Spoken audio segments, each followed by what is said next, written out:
Hey guys, it's another D-More Sort Reviews here, and this is a video that we've been waiting for quite a while. It's the Audi Quattro S1. Now we've been waiting for this car for quite some time. I quite like the car. I've got the Audi Quattro from the Stig Bloomvest set, but I really kind of like the S1 a lot better. It just looks a lot more beefier and meaner. So my brother actually won this car through the Scalextric World Championship event, so that was quite good for him. He set the fastest time of the day, and that was held by Taco Scalextrics in Plymouth. So if you're in the Plymouth area and you want to do some Scalextric racing, digital racing as well, have a look at Taco Scalextrics. They've got a YouTube page and as well as a Facebook group as well, so it's definitely worth giving them a little check out and see what they're all about. It's quite a good little club as well.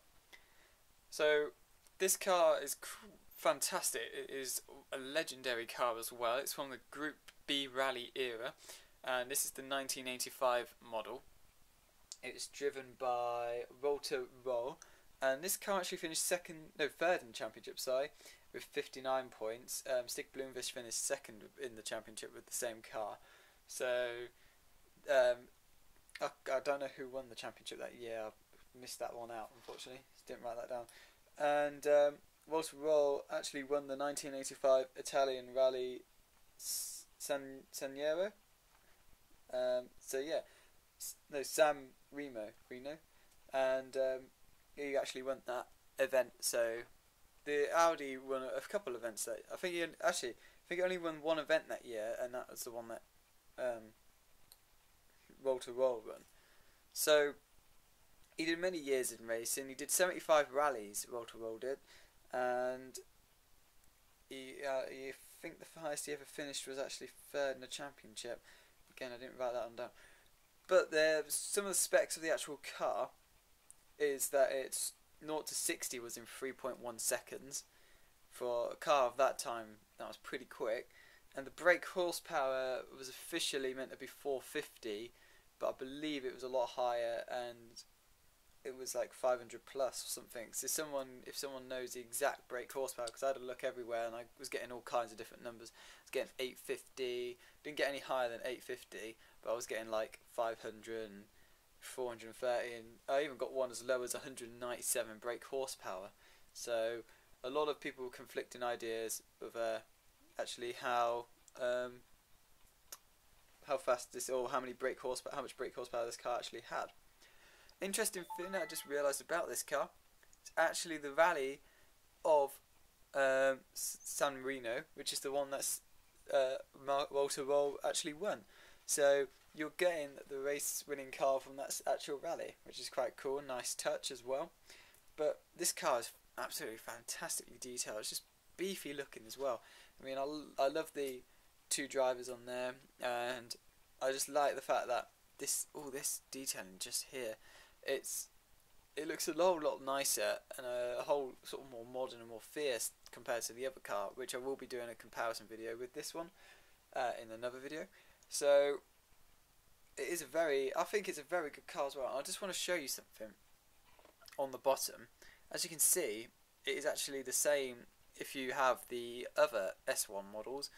It is exactly the same, just at the front there. So all this bodywork is actually coming down, and there's like a hollow part between the bodywork there, because the chassis is the same as the other one. So you're getting a car that is virtually the same. While we're looking at the bottom of the chassis, you have two magnetism areas, so you can put two magnets in this car, or you can move to the forward one.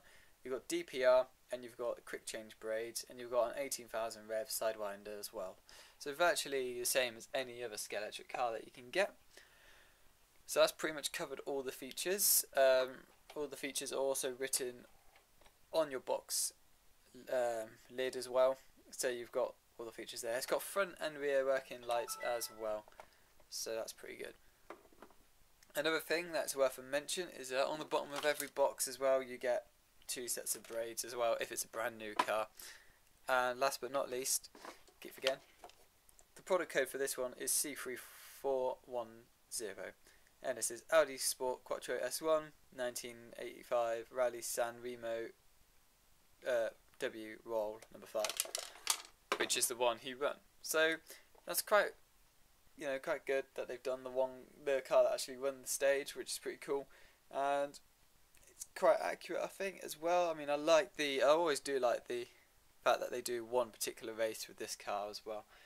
It can be quite annoying though, I guess, if you're collecting them and they haven't done the same. If they've done the cars from the same year but not the same actual rally stage, that must be kind of annoying as well.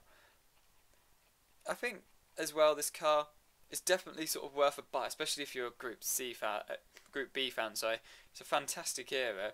These cars handle really well and they're very quick as well, and they don't really need the extra magnets in them. I noticed that they're all quite boxy as well, so especially the MG Metro, that's a very good car. It's Group B era, and that's definitely sort of in competition with the Quattro. And I'm very interested to see how this Quattro handles compared to the other one, even though it's virtually the same car. I just want to see if the difference in bodywork makes any difference whatsoever. And just one more. No treaded tyres on these rally cars either. I mean, they've got the smooth tyres on this time, so that's quite interesting as well. Thanks for watching. Please give it a like, comment and subscribe as well. I think my MC Slots also sells this car, so go and check him out. He did have it at one point, but I think he sold out because that's who I was going to get it from. If you are looking to join in and take part in the Scalextric World Championship event, I would suggest you do so, because at the end of the day, if you get the fastest time, you'll get a car sent to you. You do have to wait a few weeks, though. It's about 4 weeks you have to wait for the car to actually get to you, but it's always worth a go, and at the end of the day, it's a free car. So my honest opinion is this car is fantastic. It looks a whole lot nicer than the one you probably get in the Stig Bloomqvist set, but that's just my opinion. And I think the Audi Quattro S1 is a mammoth of a car, and it looks fantastic.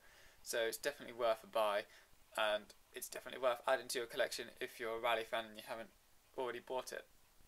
So thanks for watching, and also don't forget to check out the comparison video of the Audi Quattro S1 and the other Audi Quattro that I've got.